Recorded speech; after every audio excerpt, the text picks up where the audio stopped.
अतरी बहुत जोरदार परेशानी है। मारे कला वापसी मारे बच्चा रही और मारे परिवार रही सब रक्षा करे। तलवार से घुमाया और बिल्कुल उसके बाद मेरा कभी सर भी हिला नहीं।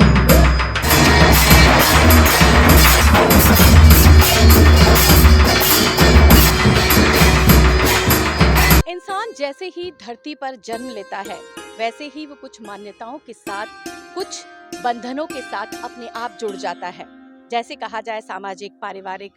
लेकिन इसके साथ ही धरती पर कुछ ऐसे चमत्कार होते हैं जो उसे धार्मिक मान्यताओं से भी बांध देता है। और आज ऐसे ही एक चमत्कारिक दृष्टि से महत्वपूर्ण स्थान पर हम आपको लेकर आए हैं। नमस्कार, मैं हूं भावना व्यास और आप देख रहे हैं द उदयपुर अपडेट्स।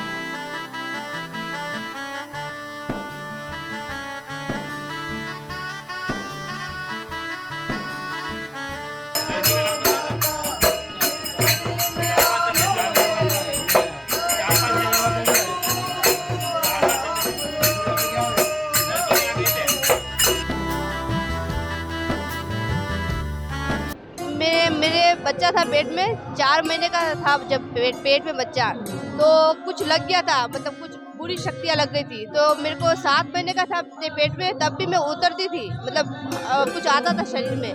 मेरे घर वाले यहाँ लेके आए तो यहाँ पे मतलब पल भर में कुछ तलवार से घुमाया और बिल्कुल उसके बाद मेरा कभी सर भी हिला नहीं। और लड़का हुआ, फिर हमारे घर वालों ने खुशी से यहाँ का ही नाम दिया, नाम भी यहाँ का दिया और बच्चा भी इनका ही है। क्या है यहाँ का इतिहास, क्या है यहाँ की धार्मिक मान्यता, किस तरह से यहाँ पर चमत्कार हुए हैं और आने वाले समय में क्या क्या कार्यक्रम इन बाबूजी के होने वाले हैं, इनसे हम आपको रूबरू करवाने के लिए आपको मिलवाते हैं श्री हेमंत जी जोशी, जो कि यहाँ के मुखिय हैं।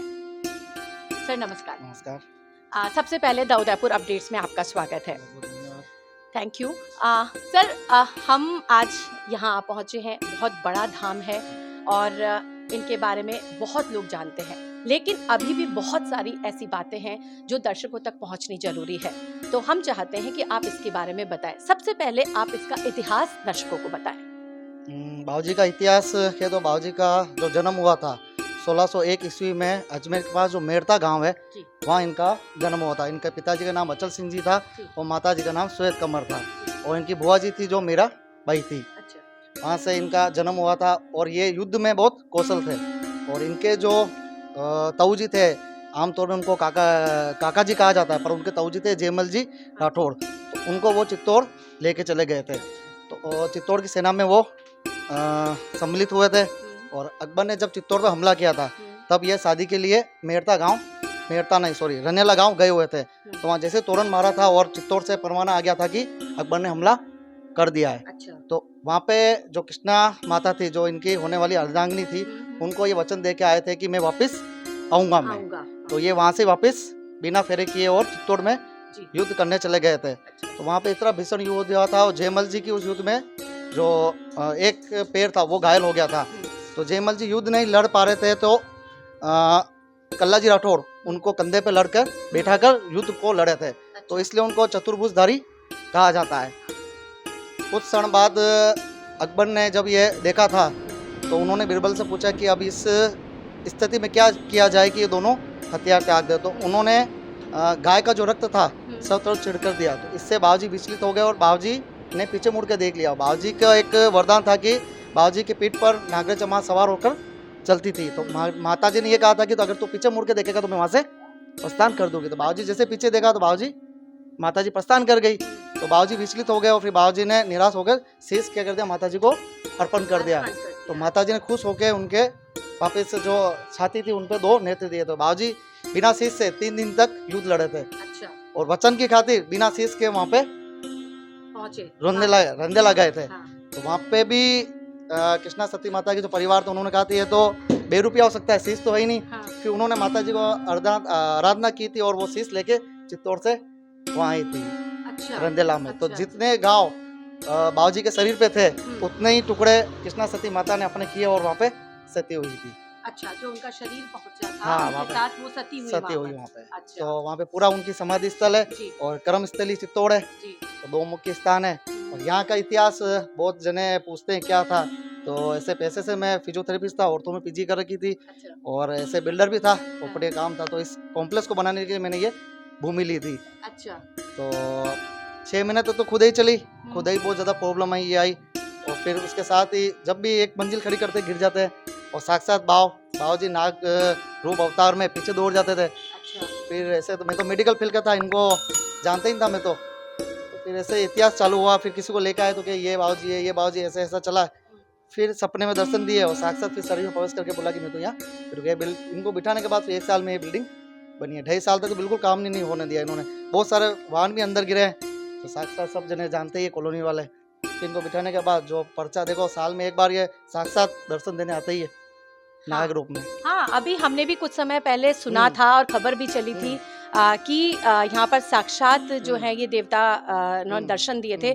उसके बारे में आप बताएं कि जब ऐसा हुआ तो दर्शक किस तरह से आए, ये बात कैसे पहुंची, और कहीं ना कहीं ये बात बिल्कुल सच है कि इस तरह से अगर साक्षात दर्शन होते हैं तो श्रद्धा और बढ़ती है, श्रद्धा का सैलाब उमड़ता है। और उस समय आपने क्या अनुभव किया, ये बताइए। अनुभव तो हमारे लिए भी एक अचंभा था कि साक्षात कैसे आके यहाँ पे विराजित हो गए हैं, क्योंकि मुख्य स्थान अभी भी हम माने तो नीचे है, जहाँ से प्रकट हुए थे वो स्थान नीचे ही है। वो अभी तक के बाबूजी ने किसको आज्ञा नहीं दी कि ज्यादा जने नीचे दर्शन कर सके। तो मुख्य जो बाबूजी विराजते हैं नाग रूप में वो नीचे ही बाम्बी रूप, फिर वहाँ से ये बाम्बी जो प्रकट हुई ऊपर हुई थी। अच्छा, मैं कैमरामैन को कहूँगी कि वो दिखाएं वहाँ पर कि ये उनकी जो बाम्बी है ये नीचे से ऊपर की तरफ प्रकट हुई है। और ये क्या हेमंत जी उसी समय हुआ जब अभी जो कुछ समय पहले जो दर्शन दिए थे? विराजमान किए थे 7 साल पहले, उसके 6 महीने बाद ये प्रकट हो गए। अच्छा, जब ये विराजमान किए उसके 6 महीने बाद यहाँ प्रकट हुए। देखिए दर्शकों, ये बात बहुत महत्वपूर्ण है कि एक मेडिकल फील्ड से जुड़ा हुआ व्यक्ति कल्लाजी बावजी के प्रति श्रद्धान्वित है। उनकी चमत्कारिक जो शक्तियां हैं उनको वो अच्छी तरह से पहचानते हैं। कहीं ना कहीं देखिए हम बहुत ज़्यादा नहीं जानते, लेकिन ये जरूर जानते हैं कि एक धार्मिक आस्था और विज्ञान आपस में उलझते रहते हैं। तो यहाँ हेमंत जी उस विज्ञान और आस्था दोनों का एक संगम है। तो कहीं ना कहीं कुछ तो है जिसकी वजह से आज कल्लाजी इतनी मान्यता लेकर हमारे सामने है और हमारी मुश्किलों को दूर करने में हमारी सहायता करते हैं। चलिए और हेमंत जी से हम जानते हैं कि और आने वाले समय में क्या कार्यक्रम वो होने वाले हैं, उसके बारे में बताएं। मंदिर के पास एक जैसे काली किला चैरिटेबल ट्रस्ट भी चल रहा है, जो कोरोना में कंटिन्यू, जो भी यहाँ पे लगभग 40 कार्यकर्ता है। कोरोना में 3 महीने लगातार लग के जो भी हमारा घोषणा किया था, गायों का जैसे लिट्टी वायरस करा था उनमें भी लगे थे। आगे ये है कि गौशाला और एक वृद्धा आश्रम इस मंदिर के द्वारा निर्माण किया जाएगा और कल से मंदिर का पूरा निर्माण होगा। मंदिर पूरा नव निर्माण होगा इसका। 7 साल अभी 5 दिसंबर को इसको पूर्ण हो जाएंगे। इस उपलक्ष्य में पाठोत्सव मनाया जाएगा। आप कल्लाजी राठौर हैं खाटू श्याम जी के नाम, इसमें कोलकाता से श्री संजय मित्तल और छोटू श्री रावणा और जगदीश वैष्णव। बिल्कुल सर, आपने बताया कि आपके जो कार्यक्रमों की जो आगे भविष्य में जो सूची है उसमें पाठोत्सव होने जा रहा है 5 दिसंबर को। हमारी दाऊदापुर अपडेट के दर्शकों से यही अपील है कि इस पाठोत्सव में जरूर शामिल हों। लेकिन इसके साथ ही हेमंत जी, मैं इनके द्वारा हुए कुछ चमत्कारों के बारे में आपसे जानना चाहती हूँ कि आप उन चमत्कारों को विस्तृत रूप से हमारे दर्शकों को बताइए ताकि वो भी उसकी आत्मा से महसूस कर सके। आपकी जुबानी अगर वो दर्शकों तक जाएगा तो वो वाकई में एक बहुत बड़ा उदाहरण होगा उनको ये समझने के लिए कि क्यों कल्लाजी बावजी इतने सर माथे पर हमारे हैं। देखिए, मैं मेरे मुंह से बोलूँगा तो लोग बाग क्या बोलेंगे कि ये है ना। मैं एक ही बात बोलता हूँ, जैसे मेरे साथ मैं कहता हूँ ना, जैसे ये बिल्डिंग जब बनना स्टार्ट की थी जी। मैं बहुत लॉस में आ गया था। इवन मेरे पास 5,000 रुपये नहीं थे कि बच्चे के फीस जमा करा पाऊँ मैं। आज 7 साल में वापस बाबूजी ने इस स्थिति में ला के खड़ा कर दिया मेरे को। तो आप सब आपके सामने है कि बिल्कुल सर, ये तो हुई आपके एक्सपीरियंस की बात, लेकिन यहाँ पर और भी ऐसे श्रद्धालु आते हैं जिनके साथ उनके चमत्कारों की एक कहानी जुड़ी हुई होगी। तो अगर वो कहानी कोई ऐसी आपको जो लगता है कि ये बहुत विशेष है, हमारे दर्शक जरूर उसको सुनना चाहेंगे। देखिए, ऐसे तो बहुत चमत्कार हुए। एक गुजरात से कपल आए थे, लगभग 55-60 साल वर्ष के। जी। उनके शुरू से बच्चा नहीं था, तो बाबूजी द्वारा यहाँ गोद भरी गई है और विदिन 2 साल के अंदर उनको एक बच्ची हो गई थी। इसी प्रकार एक सूरत में एक व्यक्ति का एक्सीडेंट हो गया था, वो डॉक्टर ने सबने हाथ ऊंचे कर दिए थे कि इसका असंभव है, आप इनको घर ले जाइए, तो उनको भी बाबूजी ने जीवन दान दिया। ऐसे बहुत से चमत्कार है। जैसे यहाँ सीधा न्याय है कि बाबूजी कह देंगे हाँ तो हाँ और ना तो ना। मेडिकल है तो उसको मेडिकल के लिए प्रेफर करेंगे कि ये मेडिकल का ही है। आम भाषा में कहते हैं कि इतने आते हैं बुखार वाले और आते हैं कि ऊपर की हवा गिर गई है। आप ऐसा माने तो एक शरीर की पीड़ा भी होती है और एक फिजिकल बॉडी की भी एक बीमारी होती है। आप देवी शक्तियों को अलग रखिए और उन शक्तियों को अलग रखिए। आप मेडिकल और देवी शक्ति अपना अलग है कि जहाँ दवा है वहाँ दुआ भी काम करती है। बिल्कुल सही बात है कि जहाँ दवा है वहाँ दुआ भी काम करती है, और दुआ के लिए ही श्रद्धालुओं के सर यहाँ कल्लाजी बावजी के सामने झुकते हैं।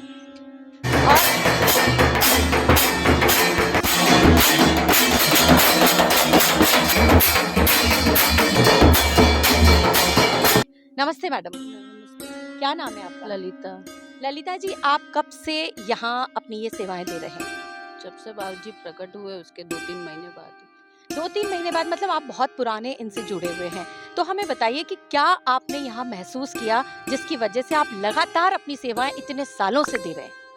मैं यहाँ इसलिए कर रही हूँ क्योंकि यहाँ जो श्रद्धालु आते हैं वहाँ उनकी मनोकामना पूर्ण हो रही है और मेरे को बाबूजी का बहुत टच हो गया। मेरे भी सुन रहे बाबूजी और सबके, मतलब आपने ऐसा महसूस किया कि आपकी जो इच्छाएं हैं, जो आपके परेशानियां हैं, वो आपकी बाबूजी सुन रहे हैं। तो ऐसा कोई आप हमें बता सकते हैं जो आपने महसूस किया विशेष कि ऐसा नहीं था और अब वो होने लगा है? नहीं, जो भी मैं मांगती हूँ, मन्नत मांगती हूँ, वो पूर्ण हो रही है। और मेरे अलावा श्रद्धालु जो जितने भी आ रहे हैं उनकी सबकी हो रही है। चलिए, यहाँ इनका ये कहना है। इसके साथ ही आइए हम आपको एक और श्रद्धालु से मिलवाते हैं और जानते हैं उनका क्या कहना है इस बारे में। नमस्ते मैडम। नमस्ते। क्या नाम है आपका? रेखा नाम है। रेखा जी, आप कब से इन बाबूजी के साथ जुड़े हुए हैं?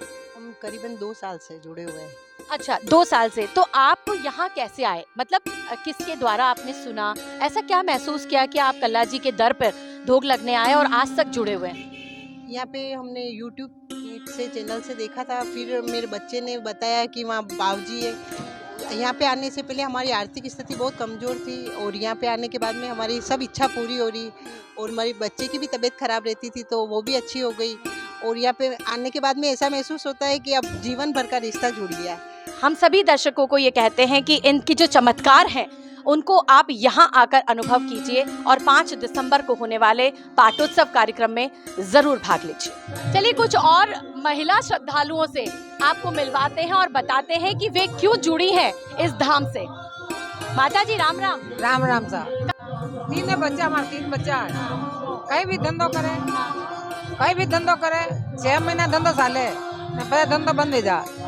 अतरी बहुत जोरदार परेशानी है। मारे कला वापसी, मारे बच्चा रही और हमारा परिवार रही, सब रक्षा करे। बिल्कुल करेंगे माता जी। यहाँ पर जिस हिसाब से हम सुन रहे हैं, आपकी परेशानी भी दूर होगी। आज हमारी टीम यहाँ पहुँची और आपको यहाँ के इतिहास से रूबरू करवाया। इसके साथ ही आपको ये बताया कि कब से यहाँ पर ये विराजे हैं और क्या इनकी धार्मिक मान्यता है, किस तरह श्रद्धालु इनसे जुड़े जा रहे हैं, किस तरह से उनके जीवन की परेशानियों का निदान यहाँ आने के बाद हो रहा है। एक और बात हम आपसे कहना चाहते हैं कि अगर आपके जीवन में भी कोई परेशानी आपको तंग कर रही है, कोई ऐसी आपकी आर्थिक हो, सामाजिक हो, पारिवारिक हो, किसी भी तरह की कोई परेशानी है, तो एक बार आप यहाँ आए, इनके चरणों में शीश नवाएं। हो सकता है आपकी परेशानियाँ दूर हो जाए। और जाते जाते हम आपको ये और कहना चाहेंगे कि हमने ये वीडियो आपके लिए बनाया है। आप इसे ज़्यादा से ज़्यादा लोगों तक शेयर करें, लाइक करें और सब्सक्राइब करें। और एक बात और हम आपसे कहना चाहेंगे कि इनका श्री कल्लाजी बावजी का पाटोत्सव 5 दिसंबर को होने वाला है। बहुत बढ़िया मौका है इनसे जुड़ने का। आप आएं, शीश नवाएं और पाटोत्सव का आनंद लें। नमस्कार, मैं हूं भावना व्यास और आप देख रहे हैं द उदयपुर अपडेट्स।